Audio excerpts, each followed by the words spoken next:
നമ്മളിവിടെ എത്തി അന്വേഷിച്ചാണ്. ഇവിടെ നമ്മൾ കുളിക്കാനൊക്കെ പറ്റും. നമ്മളിവിടെ കുറേ ആൾക്കാർ നമുക്ക് അറിയില്ല. കോഴിക്കോട് ജില്ലയിലെ തലക്കുളത്തൂർ പഞ്ചായത്തിലുള്ള ചെറിയൊരു ഗ്രാമമാണ് അന്നശ്ശേരി. അന്നശ്ശേരിയിൽ ഒരു കനാലുണ്ട്. 2 പാടങ്ങൾക്ക് നടുവിലൂടെയായിട്ട് ഒഴുകുന്ന ഒരു അടിപൊളി കനാൽ. മഴക്കാലമായാൽ 2 പാടത്തു നിന്നുള്ള വെള്ളം നിറഞ്ഞ് ഈ കനാൽ വഴിയാണ് ഒഴുകുക.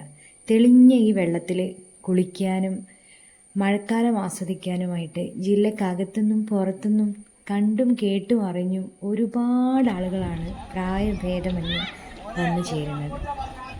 ഇത്ര അടുത്തുണ്ടായിട്ടും ഇതുവരെ ഞങ്ങൾ പോയിട്ടില്ല. അപ്പോൾ മഴ ഒന്ന് വിട്ടു നിന്ന സമയത്ത് കുട്ടികളൊക്കെ ആയിട്ട് പോകുമ്പോൾ ഒരുപാട് വെള്ളമില്ലാത്തൊരു സമയത്ത് പോകാമെന്ന് വെച്ച് മഴ ഒന്ന് വിട്ടു നിന്ന സമയത്താണ്